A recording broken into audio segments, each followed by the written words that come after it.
Merci beaucoup d'être présent à cette émission. Nous sommes très heureux de savoir que vous êtes là. Que le Seigneur vous bénisse abondamment. Baissons la tête pour la prière. Papa, merci parce que tu es saint, grand, redoutable et puissant. Nous sommes venus encore à toi à pareil moment pour examiner ta parole. Puisse ton esprit nous éclairer et ta grâce nous inonder pendant ces moments. Nous te disons merci pour la réponse. Au nom de Jésus, nous avons prié. Amen. Alors, nous bénissons le Seigneur pour des temps comme ceci, où nous prenons le temps pour rester au pied du Seigneur, pour examiner sa parole. Aujourd'hui, nous voulons considérer ce message intitulé « La puissance de l'amour dans l'Église et sur le monde ». Oui, la puissance de l'amour dans l'Église et sur le monde. Parce que nous avons besoin de cette puissance-là. Cette puissance de Dieu en tant qu'Église, membre de l'Église, du corps de Christ, nous avons besoin de cette puissance pour marcher avec lui. Regardons très rapidement dans Jean chapitre 13. Jean chapitre 13, le verset 35 nous dit ceci. À ceci, tous connaîtront que vous êtes mes disciples si vous avez de l'amour les uns pour les autres. Vous voyez, c'est tellement caractéristique. C'est lorsque nous avons l'amour les uns pour les autres que les gens connaîtront que nous sommes vraiment les disciples du Seigneur. Dans Romains chapitre 5, le verset 5, il dit « Or, l'espérance ne trompe point parce que l'amour de Dieu est répandu dans nos cœurs par le Saint-Esprit qui nous a été donné. » Vous voyez, ça c'est clair. L'espérance ne trompe point. L'amour de Dieu est répandu en nous par le Saint-Esprit. Dans 2 Corinthiens chapitre 5, 2 Corinthiens chapitre 5, nous lisons le verset 14 et le verset 15. La Bible nous dit là-bas, car l'amour de Christ nous presse parce que nous estimons que si un seul est mort pour tous, tous donc sont morts, et qu'il est mort pour tous afin que ceux qui vivent ne vivent plus pour eux-mêmes, mais pour celui qui est mort et ressuscité pour eux. Voyez, cet amour de Christ nous presse. Il nous a aimés le premier, et alors nous devons aller à lui parce que il est mort pour nous afin que on ne vive plus pour nous-mêmes, mais que tout soit centré sur Christ et sur Christ seul. Dans Jean chapitre 21, alors le Seigneur a posé cette question à Pierre. Jean chapitre 21, le verset 15, il dit, après qu'ils eurent mangé, Jésus dit à Simon Pierre, Simon, fils de Jonas, m'aimes-tu plus que ne m'aime ceci? Il répondit, oui, Seigneur, tu sais que je t'aime. Jésus lui dit, paix mes haillons. Ça, c'est extrêmement important. Paix mes haillons. Quelle est la preuve que nous avons l'amour de Dieu en nous? Le Seigneur dit, si tu m'aimes, occupe-toi, oui, des âmes sur lesquelles je t'ai établi évêque. Vas-y, nourris-les, prêche la parole, conseille, prie pour eux. C'est comme ça que ton amour devient réel dans ta vie. C'est comme ça le Seigneur demande. Beaucoup disent, oui, j'aime Dieu. Mais si vous aimez Christ qui est mort à la croix, et il vous dit d'aller prêcher l'évangile, et nous ne faisons rien, et nous disons nous l'aimons, nous sommes menteurs. On ne peut pas aimer Jésus et rester comme ça alors que le mal se multiplie, les péchés se multiplient, et le monde en grand nombre se tourne vers l'enfer, et nous sommes assis très tranquilles. Non, ce n'est pas possible. Tu dois aller prêcher. Tu dois aller amener. Tu dois aller chercher et les amener au ciel. La pression de l'amour de Dieu dans le cœur de l'homme produit un zèle, une force irrésistible et conduit à des engagements fermes pour vivre la vie espérée de Dieu. Si nous aimons Dieu, nous allons haïr le péché. Si nous aimons Dieu, nous allons nous éloigner du mal. C'est comme ça parce que tout ceci ne rime pas avec le ciel. Donc, nous allons aimer la beauté du ciel et haïr la beauté du monde. Si l'amour de Christ est en nous, c'est cela parce que c'est clair. Désormais, le but de la vie, le combat, les priorités et les objectifs sont ceux dictés par le ciel. Nous n'avons pas notre propre priorité, nous n'avons pas notre propre passion, on n'a pas un but pour notre vie de façon personnelle. Le combat que nous menons, c'est pour qui? Tout est dicté depuis le ciel. Ça montre que nous avons vraiment de l'amour pour Dieu. C'est très très important. La volonté, notre propre volonté est dissoute dans celle du Seigneur. Et la vie n'a aucun sens si elle n'est pas utile à celui qui l'a créée. Qui l'a créée? Dieu nous a recréés. Si notre vie n'est pas utile pour lui, notre vie n'a pas de sens. C'est extrêmement important. Un homme ou une femme possédé par l'amour ne peut laisser le monde autour de lui indifférent. Non. Les gens sauront que dans la vie de cette femme, quelque chose s'est passé. Dans la vie de cet homme, quelque chose s'est passé. Dans la vie de cet enfant, ce jeune, dans l'école là-bas, quelque chose s'est passé. C'est clair parce que la différence est nette, parce que l'amour que nous avons en nous est étrange pour le monde. Quand tu peux aimer ton ennemi, quelqu'un vient, il te provoque, et demain tu viens lui tendre un gâteau, ça veut dire que tu es différent. Quelqu'un qui vient t'insulter, au lieu d'insulte, tu souris, tu es différent. Quelqu'un qui te cherche des problèmes et tu cherches à l'aider, c'est différent. Les gens sauront que quelque chose de spécial est en vous et c'est comme cela. Considérons 3 points dans ce message. Premièrement, nous parlons du caractère sacré de l'amour. L'amour a un caractère sacré. Nous devons le savoir. Deuxièmement, nous allons parler des caractéristiques d'une personne ou d'une église dépourvue d'amour. Quand vous n'avez pas d'amour, qu'est-ce qu'on va constater dans votre vie? Troisièmement, nous parlons de la capacité, de la puissance de l'amour dans la transformation du monde. Cet amour de Dieu a un impact sur le monde, mais au travers de ceux qui ont aimé Dieu en retour également. C'est très très important, la capacité de la puissance de l'amour dans la transformation du monde. Alors, voyons le premier point, le caractère sacré de l'amour. Psaume chapitre 29. Psaume chapitre 29. Nous lisons le verset 2. Il dit, verset 2, « Rendez à l'Éternel gloire pour son nom, prosternez-vous devant l'Éternel avec des ornements sacrés. » C'est cela, avec des ornements sacrés. Regardez verset 9, « La voix de l'Éternel fait enfanter les biches, elle dépouille les forêts, dans son palais, tout s'écrie gloire. » Alléluia. Ça, c'est extraordinaire. Quand l'amour de Dieu nous remplit, alors même le monde saura, même la nature saura, parce que nous devenons complètement différents. Il dit que dans sa demeure, il dit dans son palais, tout s'écrit gloire.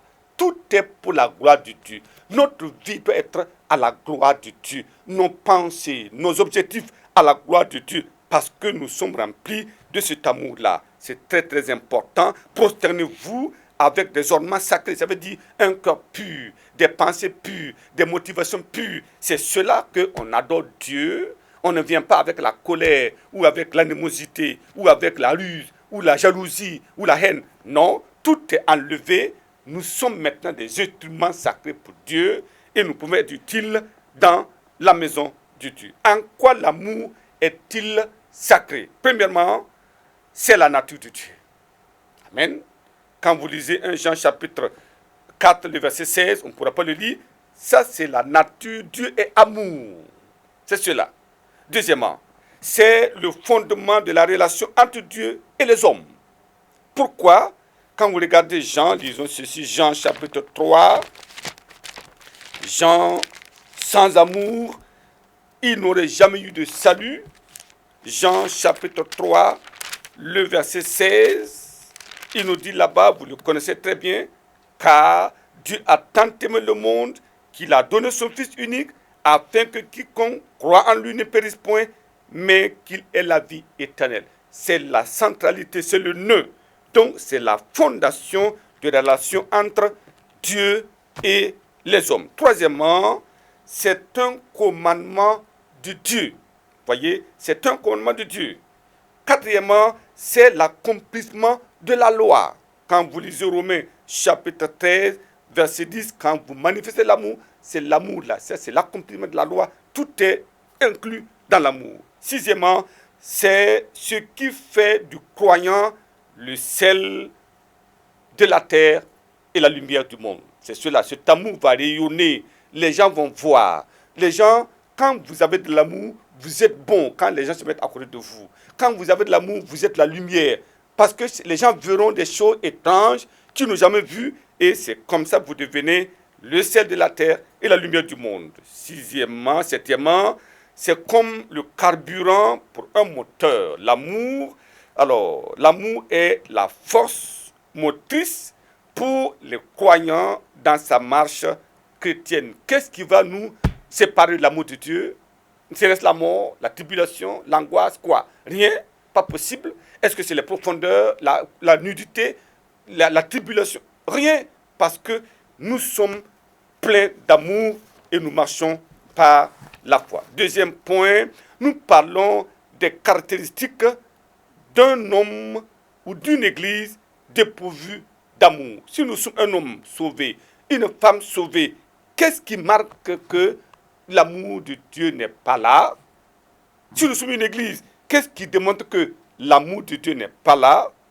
Dans 1 Corinthiens chapitre 3, 1 Corinthiens chapitre 3, nous lisons le verset 3. Il nous dit, en effet, puisqu'il y a parmi vous de la jalousie et des disputes, n'êtes-vous pas charnels et ne marchez-vous pas selon l'homme? Voyez, lorsque un homme, une femme se met à marcher dans la chair, dans la jalousie, les disputes, et la Bible dit que nous sommes charnels. Et quand on est charnel, l'amour de Dieu n'est pas là. Il y a des traits caractéristiques d'un homme sans amour, d'une église dépourvue d'amour. Premièrement, c'est un homme ou une église pécheresse. Quand le péché est là, on ne parle pas d'amour.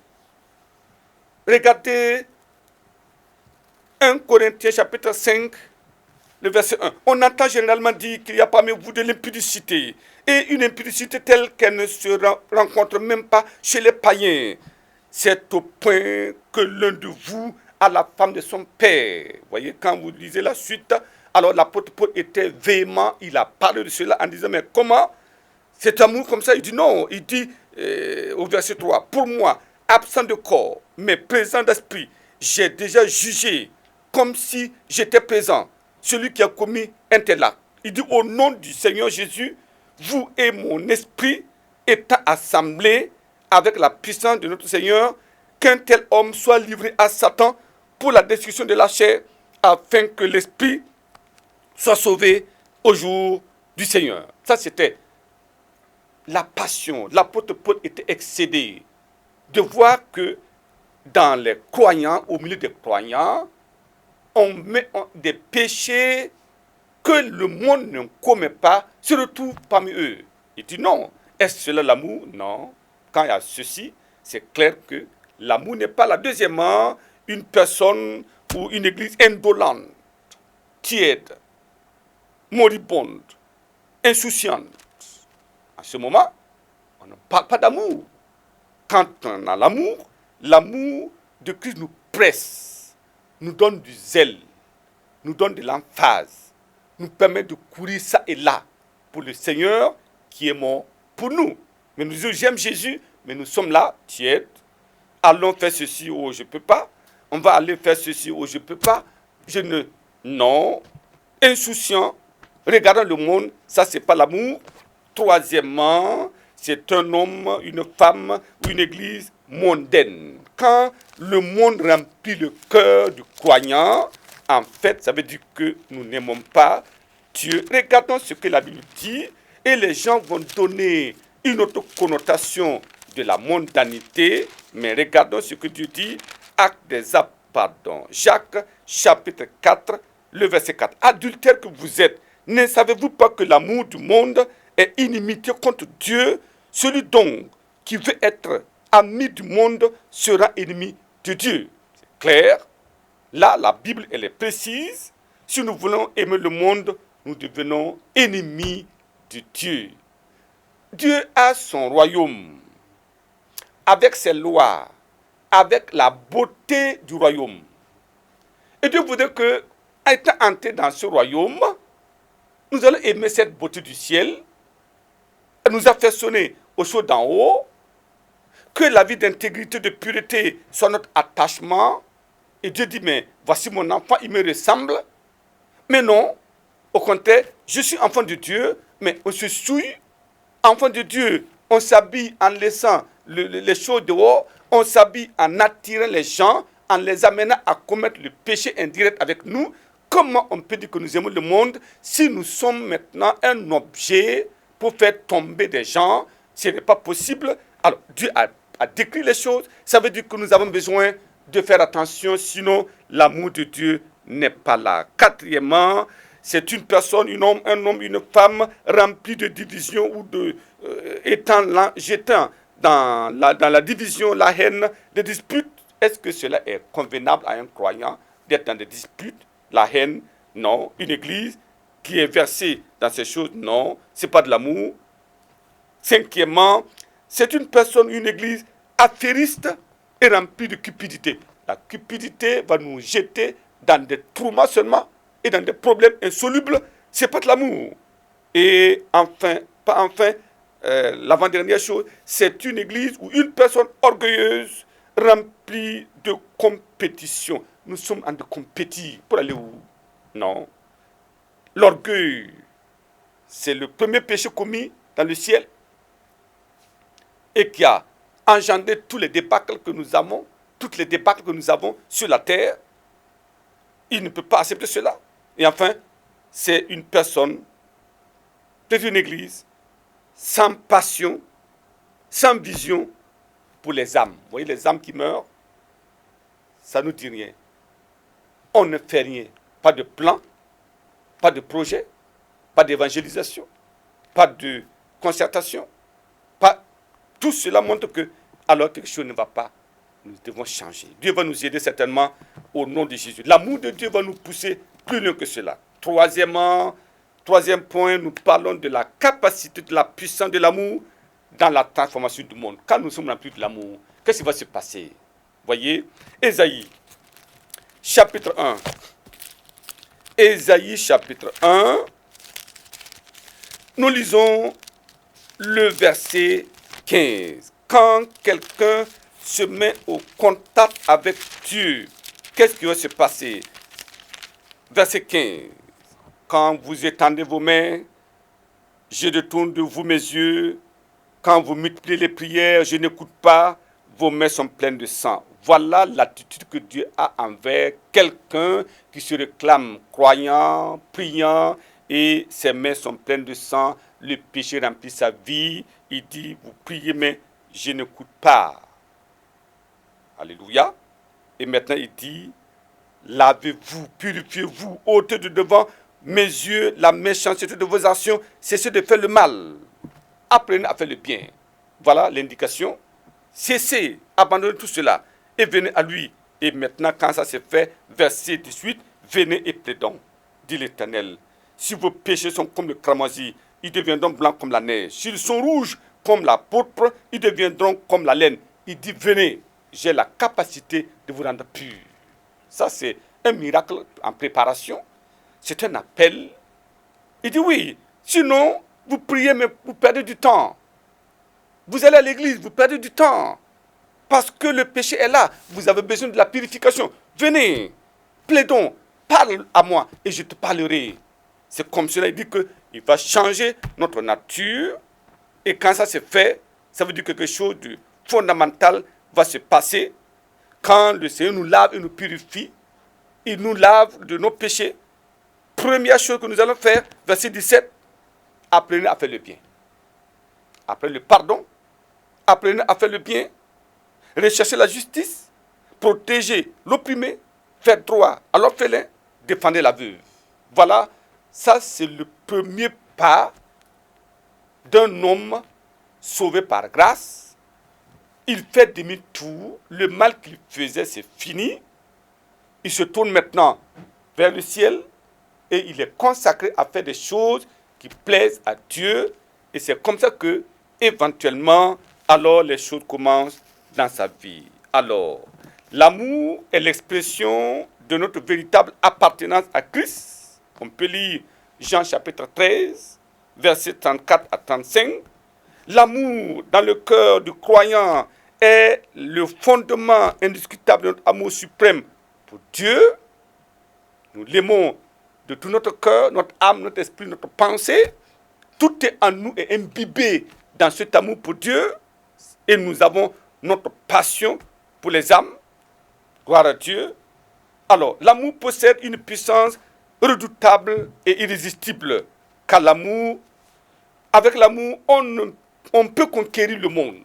C'est ce que Dieu attend de son Église et de nous en tant que croyants. Comment on peut conquérir le monde? Là où les armes ne peuvent pas pénétrer, l'amour transcende toutes les barrières. C'est l'amour. C'est cela.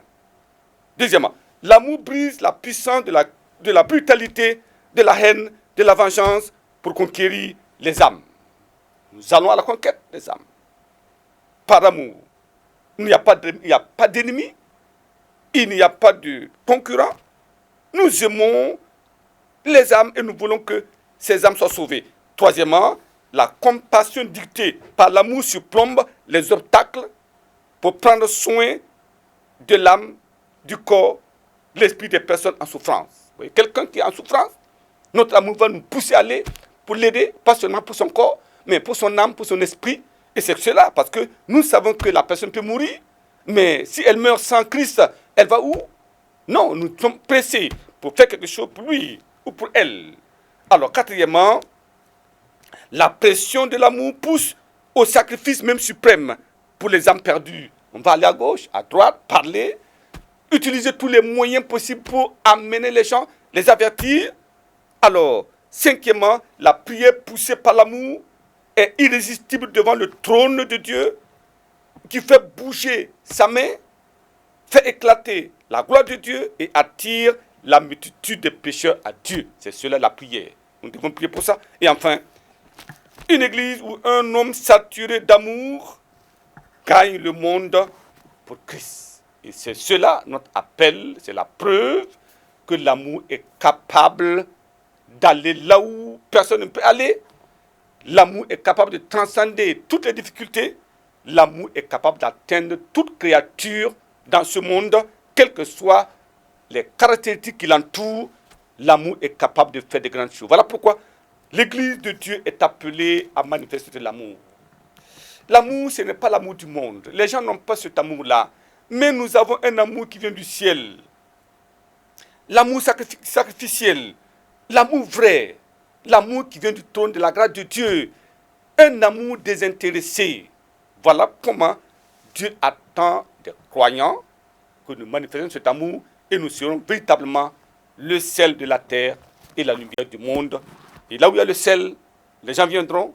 Là où il y a la lumière, les gens viendront. Je prie qu'il en soit ainsi pour chacun de nous, moi y compris, afin que nous puissions vivre pleinement la vie de foi et être utile pour nous-mêmes, utile pour notre famille, utile pour notre nation, utile pour le monde. Prions ensemble. Êtes-vous prêts pour l'amour de Dieu? Est-ce que le miracle s'est opéré en vous? D'abord, Christ entre et il entre avec son amour. L'amour ne peut pas venir indépendamment de l'entrée de Christ dans votre cœur. Laisse Jésus entrer dans ton cœur et tu verras l'amour sincère, l'amour véritable dans ta vie. Prions ensemble. Papa, merci pour les téléspectateurs en ce moment. Je prie, je demande que tu aides chacun, que tu leur donnes la compréhension de ce que ta parole dit. Aimer Dieu parce qu'il nous a aimés le premier, l'aimer de tout notre cœur, de toutes nos pensées, de toute notre force, de toute notre âme. Père, je prie que cela devienne une réalité dans la vie de tes enfants, que tu as appelés hors du péché, hors du monde. Et comme nous le faisons, les gens verront Christ en nous, ta passion en nous, ton amour en nous, et accourront, et le monde sera sauvé au nom de Jésus. Papa, merci pour la réponse. Au nom de Jésus, nous avons prié. Amen. Que les Seigneur vous bénisse abondamment. Merci pour la réponse. Au nom de Jésus, nous avons prié.